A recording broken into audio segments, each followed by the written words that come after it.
Hi, everybody. I'm Susie here, and I'm today interviewing Rachel from Planning Mindfully. She is an awesome blogger and mama, and she has grown a very successful blog on planning and bullet journaling and so much more. So today, I can't wait to share all her tips of how she's grown her amazing business and have you guys kind of get that amazing, juicy advice from her. So Rachel, would you like to introduce yourself? Yes, absolutely. My name is Rachel Watts. I am 31 years old. I live in Minnesota with my husband and almost 6-year-old daughter. And as Susie said, I run Planning Mindfully, which is a blog about how to basically create the life of your dreams with a real heavy emphasis on creativity, type B people, because I feel like, hello, we're kind of like ignored in the time management world. It's like, hello, we're the ones who need structure. Right. But I think that, you also mentioned and more kind of delves into the lifestyle, mental health, self-care, personal development, just really doing whatever it takes to figure out how you work, how you function, and taking that information to figure out what you need so you can make your life amazing. And it's a real passion of mine. That's awesome. So how did you get started on your niche and why? That one's easy. So about a little over 3 years ago, my therapist actually was talking to me and she's like, Rachel, have you ever heard of bullet journaling? And I'm like, no. So she said, I don't know much about it, but I heard of it. It seemed like it'd be your thing. Why don't you go check it out? So after that, I went home and immediately fell down the rabbit hole, so to speak. I loved it. I ordered all of my supplies immediately and just started like going to work, making trackers. Basically, a bullet journal, if you don't know, is a do-it-yourself planner where you're creating your own structure pretty much on your own. You're creating whatever you need. And I hated traditional planners because I felt so confined to a certain way of doing things. Love it. Love it. Don't know if I've got mine down here. Of course, I leave it upstairs when I go on my interview. But anyways, so it was phenomenal. I mean, within less than a year, it was able to allow me to graduate from therapy. But it was just so helpful that I'm like, I need to show other people like how amazing this is from a mental health perspective and how it can change your life for the better. I was invited to a local planner night by a friend of mine, and I realized that like everyone was just buying planners for the first time, even though it was April, and I'm like thinking, no, we gotta like keep this going. So I'm gonna start a blog. And it was,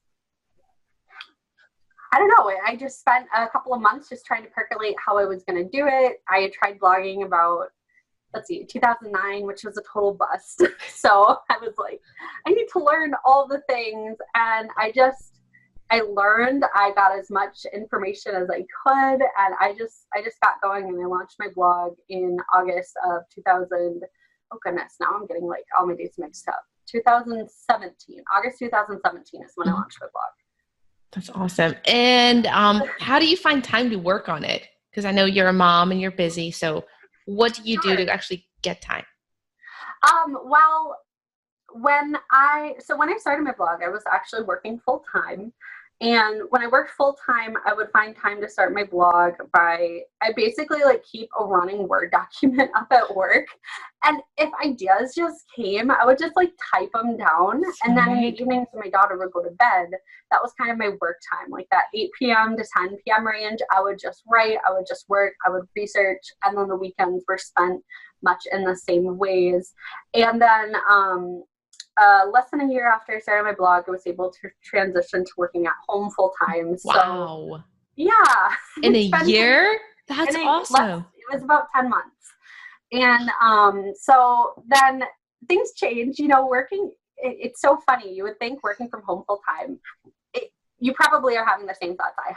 I'm going to have all this time. I'm going to have like all of this energy. Yeah, no, it doesn't work that way.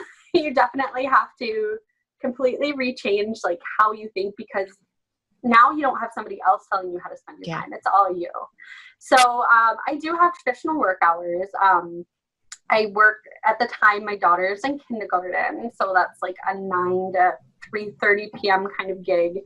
My daughter does gymnastics 6 hours a week, and thankfully her studio has Wi-Fi, so I will work from there. Okay. And then just kind of filling in the cracks. Like if we're on a car trip, I'll have my phone out, I'll be pinning, I'll be writing things on Google Docs. I swear I don't know what the world would be without Google Docs. Right. And with some of my mental health stuff too, I deal with a lot of sensory overload. And so if I'm too burned out to sit and stare at a screen, I have tools such as Otter, which is a recording app that transcribes what you say. Oh, does it work well? What was that? Does it work really, really well?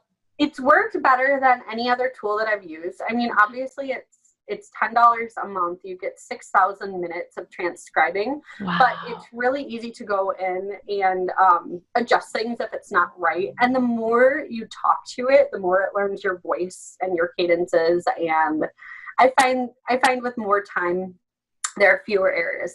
And it's nice too because you can connect it to Zoom. So then it's a really easy way to get back and forth communication. So, that's super smart. Yeah, I might do that next time. That's really smart.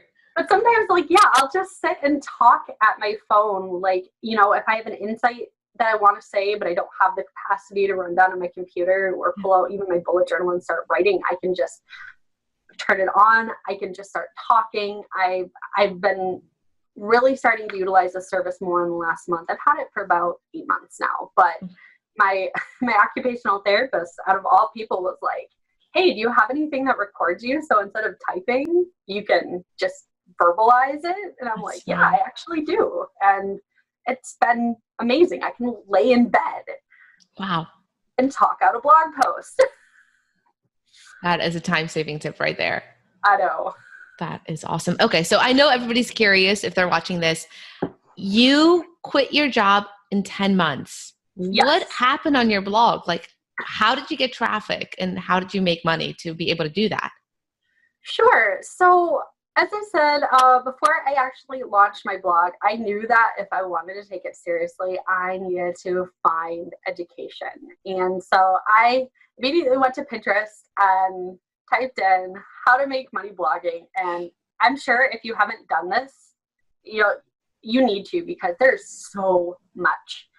And I think one tip that people don't realize that's so important is you need to find the person that connects with you. I mean, yes, there's a lot of bad advice online, and there are a lot of wonderful people. I wish I would have come across you sooner, Susie, because you've been phenomenal, but you came in later in my journey. That's okay. But I actually took the time to join many lists, and I just waited. I waited to see what they would say to me, how they would market to me, what their advice was, and if it made sense in my head. And so then from there, I picked the best, I'd say 2 people that I really connected with, and I just sat and learned and just did everything that they said. Super and smart. So when I started, I actually started with 5 blog posts. I maintained 1 post a week, so that's very doable. Yeah. Whether you work at home or you work at a job or have kids, I think 1 post a week is a very, very good and safe place to be at as a blogger. Because I see people post every day and I'm like, holy cow, how do they do that? I can't do that. No, I've never been able to do that either. So I would post once a week. I was utilizing all of these skills. I was immediately taking advantage of Pinterest because Pinterest was really simple, straightforward. And I mean, there are so many services out there to help you with creating pins. I mean, there's Photoshop for those who like to be really creative, but Canva was a huge help my first year. And I just went nuts making pins. I remember the very first pin I uploaded after publishing my blog. I was watching the repin count go the repin counts go up. And I think it only ended up getting like over 100 that first day, but I was like, oh my gosh, this is really cool. Right. So I just went nuts and just kept doing that, learning. But I would say like my first few months were mostly Pinterest. In that 5-month range where I was building my blog and getting more page views, I had to have a inpatient hip surgery in October. So I was basically off work for 2 months. I was sitting on a couch in a lot of pain, and it was so funny. I remember there was this one day that I was like, I'm kind of bored. And don't laugh. I was actually thinking of going back and playing World of Warcraft again. I'm a gamer. And I played Age of Empires when I was younger. Yay nerds. And I bet you must get a lot of funny looks when people are like, you play what? Yeah, it was so fun. Oh, I know. I mean, I still game. I've got a Switch. I love games. But anyway, so like I ran into issues and I'm like trying to figure out how to get my account back. And I'm like thinking, wait, do I really want to spend my time and energy on a video game while I'm sitting here, not working, not doing anything? Or do I want to see if I can make my blog the best that it can be? Because I'm not working, I'm sitting at home doing nothing. I'm literally on a couch, I've got my laptop with me, and I'm okay, I'm going to see what I can do with this. And so at that point, I ended up writing 2 posts that went viral very quickly. And all of a sudden in November, so this is the 4th month that I'm blogging, I get over, I think I got over 75,000 page views that month. Wow. And I was like, and I knew about Mediavine through the education that I received. So I'm like, I'm going to apply for Mediavine. I got right in and I got ads up on the 1st of December. Nice. And then 3 days later, I had a post go super, super, super viral. Sweet. Yes, I know. If you have to have a post go viral, like waiting for after Mediavine is kind of cool. That was perfect timing. I know.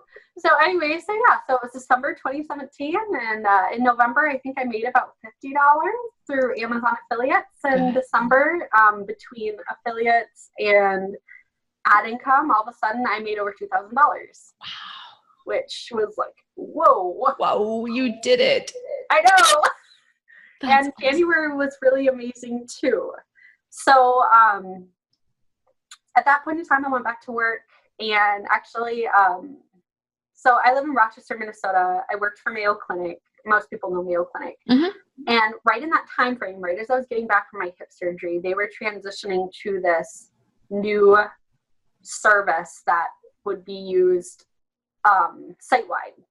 And I was actually a trainer for this service. So like my work hours increased. It was super stressful. We were transitioning. Everyone was frazzled. We were like, oh, like we had to work weekends. We never worked weekends. Oh. And it was like it was just super ironic, like, you know, enjoying the power of what it was like to be at home and be able to like just super focus on my blog and get results almost immediately. Yeah. And then to go back to work and just have it be more stressful. Like, I think that was the universe's way of saying like, yeah, you don't want to keep doing this the rest of your life. Right. Yeah, definitely.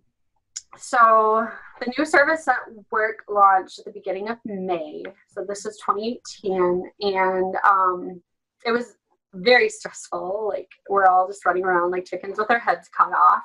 And this was the day after Mother's Day, the day after my birthday. I was looking at my emails during my work break, and I got an email from Ulysses Press saying that they had worked with one of my colleagues in the bullet journal niche, and they found my post on habit trackers, and they wanted to know if I wanted to write a workbook.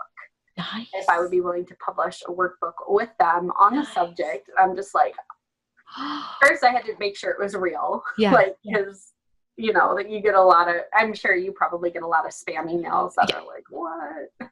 This doesn't sound right. But I mean, it did help tremendously that they did work with a friend in my niche, because I don't think I would have believed them otherwise. So I quickly found out they were legit. I'm like, heck yeah, let's do this. And I realized, holy crap, I can't manage a blog. I'm writing a book at the same time with all this chaos going on at work. I'm going to quit my job. Good for you. And I'm going to see if I can make this work out. So I put in my notice and I was so happy. My manager was so excited for me. Like, she was phenomenal. Like, I was sad to lose her, but I was so glad to leave the job. Yeah, I can imagine. But yeah, so all of a sudden I'm whipped into this world of I'm a full-time work-at-home mom.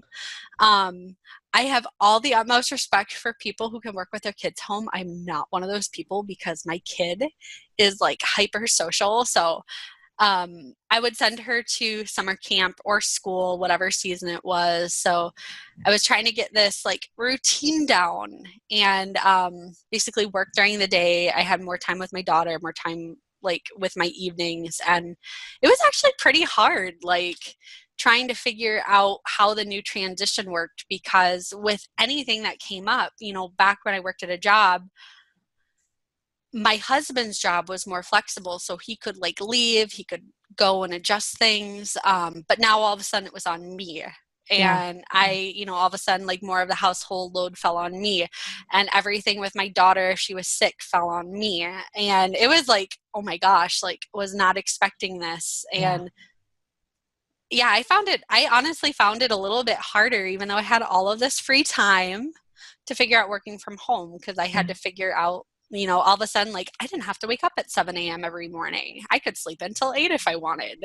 Yeah. So what helped you structure your days when you entered this new kind of environment of owning your day by yourself? Honestly, I would say the first 6 months felt pretty chaotic. But I'm one of those people that doesn't give up, because I believe that if you keep trying, you will find something that works for you. I tried working at a co-working place for a while, which was okay. It was nice to actually be able to leave the house and be around people versus be by yourself. But I quickly found out that like people would talk and they'd want to come and talk to you, or you'd want to talk to somebody. And I was like, no, that isn't going to work. There goes my productivity. Yes, I know. It's like you trade one form of challenge for another. So I would try working different hours. You know, I was thinking, okay, well, when I worked full time, I works better at night. Maybe I'll try working at night. That didn't fly. And so we quickly realized that I needed an office after many months of just not getting anywhere, because at the time my husband and I shared an office. We have 2 guest rooms that we don't really use. And so I would kind of bounce back and forth. This room was like, had a bed, but it had a desk. This is where I would do my art. And then all my computer stuff was in the other room with his stuff. And it was just hard moving back and forth. So I told my husband that I wanted to convert this room into an office, a more official office where I had everything in one place. I could just keep focused. I would know what to do. And so in January of last year, we built this office. We went to IKEA. I asked my dad, my dad was like, hey, what do you want for Christmas? And I'm like, I want this desk from IKEA. And he's like, okay. Awesome. I love IKEA. Oh, I know. We're going on Sunday. We're going to we're actually removing the ugly red chair. We're going to get a standing desk and put my computer there. And then I have actually a wall-to-wall desk against the far side of the room. So we're going to just make this like my entire art zone. Oh, that sounds awesome. My art spreads. I would love to have a wall-to-wall desk. It's very nice. I will say that. So having that did help a lot. But I was also recognizing that I was struggling. At this time, I started going back to therapy, getting a life coach, just really doing whatever it is that I needed to be functional. Because, I suffer from depression and anxiety. I have no shame admitting that. A lot of people do. When you work on your own, when you don't have people there to direct you and tell you what to do, it's really easy for those like just negative voices in your head to just make it so easy to be like, you know what, I'm just going to lay on the couch today. It's not a big deal. So, I spent a lot of 2019 really working on my mental health and self-care. But I mean, there were phenomenal parts of the year too. My book published in March. I went to PlannerCon, which was incredible. Wow. Minus getting influenza there. That was awful. But like this year, I'm going back to PlannerCon and I'm going to do a workshop on starting a blog. Good for you. That's awesome. I know. I'm really excited. Yeah. So, it really did kind of build, like, it was a lot of work, like, and definitely not what you would think of, like, with starting a blog, with all the mental health, Yeah. getting on a routine, getting on a schedule. But at the same time, it's like, I can share my journey, I can share what I've learned, and I can help my audience because Right. I know that they come to me because they deal with a lot of the same stuff. Mhm. So, they're going to find value in my journey and what I've learned and what I found out. And hopefully, I can expand that, into beyond my blog. I dream of becoming, writing more books. I would love to be a New York bestseller Yeah. someday. And I mean, I've heard of that many times where people have a blog and they get other like opportunities, like speaking opportunities or Mhm. book opportunities because they started this blog that kind of got them out there and showed their skills. So Yes. now that you've been blogging for a couple of years now, how is it helping the family financially? And then how, like, are you making most of your money through affiliates or ads or? I would say it's mostly ads. So I do some coaching on the side. I mean, when your blog grows that fast, you all of a sudden get people who are like, hey, how did you do this? I want to do this. Mhm. So I do have a couple one-on-one clients. I don't take that many. It's just something I do on the side. But that helps some. But really, just the ad income is tremendous. I was in the last couple of months, I've had to scale way back down on my work to work on myself, but because I've got my blog there and it's Yeah. driving traffic and all of the hard work and the SEO, the Pinterest, all of that I established ahead of time, it's basically doing the work for me. So I'm able to generate the income.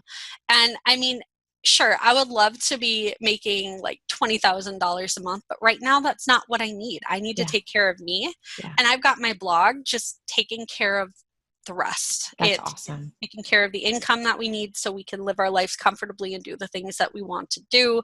I'm able to focus on myself and take care of myself and learn the skills that I need to learn so I can rock this. But I'm so excited. I know 2020 is going to be phenomenal. I know all of the hard work that I've put in the last year is just going to shine, and I'm really excited, and I'm still figuring it out. I mean, No, we I all think, are. Yeah. yeah, exactly. I mean, I think new bloggers will look at people who have been there for a while and think we've got it all figured out. And I would say no. In fact, actually, a strong established blogger is going to recognize that things change all the time, Hmm. whether it's, the online world, whether it's yourself, whether it's anything else that seems completely unrelated. Everything's always changing. And if we want to succeed, we need to keep up with that. Yeah, I definitely agree. Like Mhm. I love that your blog it's an asset.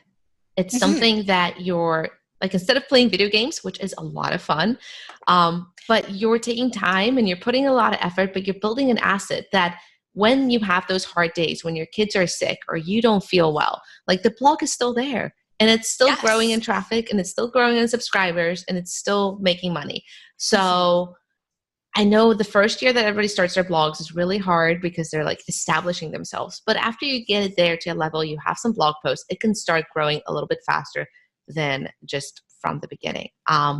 So I love that you can now take some time for yourself and Mhm. focus on you so that you're a healthy mom and you're happy. And that's so much more important than making $20,000 a month. Exactly. And Way I more know important. that, yeah, my husband and I are transitioning into, I think it's called a flexitarian diet. So we're cutting out as much meat as possible, though it's not so much a moral issue, it's a health one. So Yeah. like we'll eat meat now and then, but we're trying to go work out more. We're spending more time Correct. with our daughter because she needs us right Yeah. now. I mean, she is a spitfire. I love her so much. And she is a math whiz. Literally last night, she spent the last 30 minutes before bed doing math homework. Oh, how fun. I That's know, awesome. but That's we were awesome. with her, and that was so much fun. And I'm getting to know people. Like, I've spent so many years without a ton of friends, and now I feel like I've got a phenomenal network. And because of this interest, too, I mean, that's the beauty about the bullet journaling. It's like I'm meeting people in my community. My neighbor 4 houses down, I didn't even know her until my kid started kindergarten. We've lived here for 4 years, and I just met her this last year, and we have so much in common. So like we'll go to each other's houses and do bullet journaling and planning and art. That's so cool. Exactly. And yeah, I'm really excited. And by taking this time for myself too, you know, I'm meditating, I'm listening to, I'm just open to listening to hear what the world is guiding me to. So it's very purposeful. You know, another big part of blogging is, you know, trying to eliminate those things that just waste so much time and energy. You know, the 80-20 rule, you know, 20% of what you do accounts for 80% of your results. And I see so many people focusing on things that honestly don't really matter. Like, tell me which ones, so that people are watching this and be like, oh, what am I doing wrong?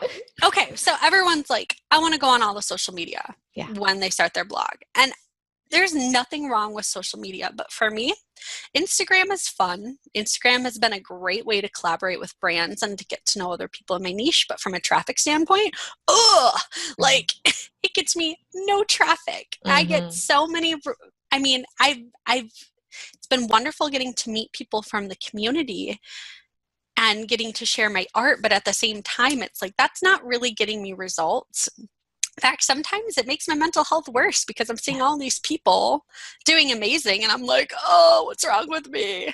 Yeah. So not only is it not getting me traffic, but it's making me low energy. It's draining me. It's like, okay, I've got 21,000 followers on Instagram, but right now I can put them to the side and not feel guilty because what is it getting me? Right. Not much. Yeah. So which ones are working for you? Definitely Pinterest and SEO. I would say those are my primary focuses. I know that this year my intention is to start sharing a little bit more personal experiences with my mental health journey because I feel like it's really important. Yeah. I mean, to be authentic with your blog, you know, you want people to know who you are and what you stand for and what you're like, because that's how you're going to find your tribe. That's going to be how you find your fans. Yeah. I've spent so much time focusing on how can I drive as much traffic as humanly possible, which again is not bad. It leads to income, but at the same time, people don't get to know you quite in the same way. So I recognize too that those kinds of posts will do better on Facebook. And so I know that some posts I need to promote one way and more personal posts will probably be better with Facebook, but it's just strategizing, I think, trying to figure out which ones work best for you and not focusing on everything at once. Twitter, don't use it. I don't get Twitter, honestly. No, I don't think our audiences are on Twitter. I mean, I have nothing wrong against Twitter, but for me, I can't say what I want to say in 160 characters. No, and it moves too fast and it just goes too quickly. It does. Yeah. I know, but like when my average blog post is 3,000 words, it's like Twitter, like no. No. So before we got on this call, you mentioned something. Okay, so you're in a niche of bullet journalers, and there's a lot of them. So you mentioned something that sets you apart, and I really like that. Sure. So I think as a blogger, it's really important to figure out what sets you apart from other bloggers in your niche. I mean, yes, you're doing the same things, you're talking about the same topics. Honestly, a lot of the times you're writing the same posts. So one thing that's important is to establish how are you different? And what I believe is that in the bullet journal niche, a lot of people are focused on the art, on the hacks, on the pretty pages. And don't get me wrong, I love pretty pages. I love art. I love stickers. I go nuts. But for me, when I started my bullet journal, it was about to improve myself and how to use my bullet journal to become a better person. So while my art is okay, you're not going to find a ton of super duper arty stuff. You'll find some on my blog, but my focus is how can you use your bullet journal to be a better person? How can you use it to improve your life? Because, I mean, what are you using it for? I mean, if you're just putting stickers or fancy art in a notebook, I mean, yeah, it's relaxing and I'm not knocking it, but I feel like I feel like it's such a powerful tool for, self-care, for self-improvement, for mental health, for personal development. I really think that needs to be shared, and Yeah. people need to realize that you don't have to have fancy pages to make it successful. It's not just the aesthetics, it's the real meat behind what you're putting into it. Exactly. And that you can change it, you can adjust it. And I will never go out there and say bullet journaling's for everyone. No, it's not.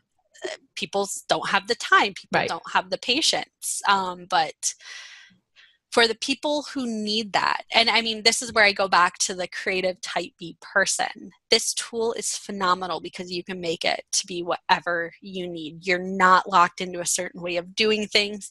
And what I really love about the bullet journal community, and I don't know if this is this way with other niches, but I feel like every single one of us, all of us who are well established, who are well known in the community, we all have our own special ways of doing things, and that you can go to my site and learn a ton, and then you can go to another site and learn a ton. I feel like we're not competing, we're working together. Yeah. Which I really like. I like that too. So before we conclude this, what would be your 1 or 2 best tips that you give to new bloggers?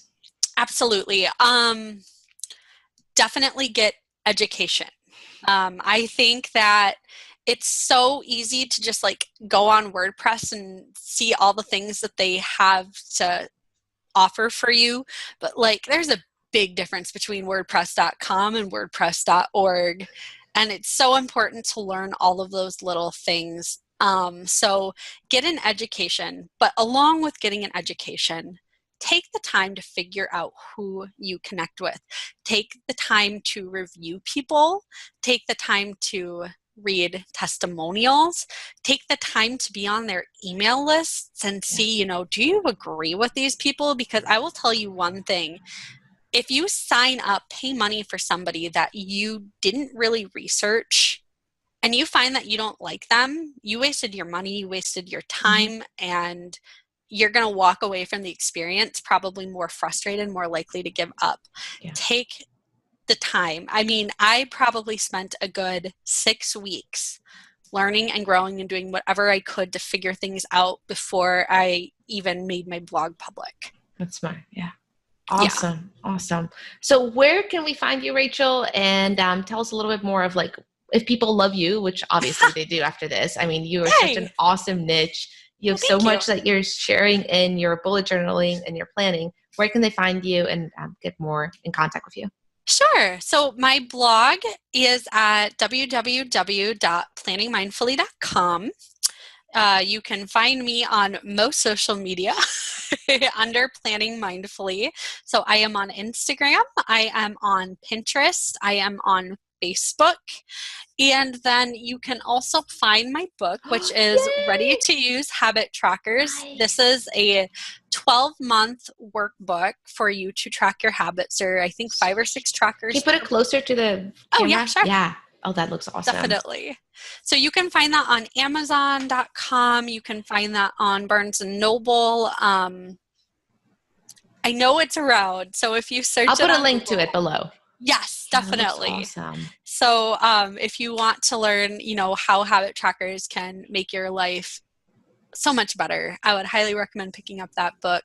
Let's see, where else? I was actually looking for a habit tracker. So it's like perfect timing. Thank you. Yeah. I will recommend, if you pick up this book, use gel pens. Do not use markers. Okay, gel pens. I tried so hard to get white thick paper and they're like, nope. But, hey, you know what? Rather than dissing it, I figured out what worked. Yes. But I mean, that's what you got to do. Doesn't have to be perfect. No. So anyways, I believe that's about everywhere you can find me. I do also have a YouTube, but I haven't posted there much. Video is no joke. I mean, I'm sure it's hard.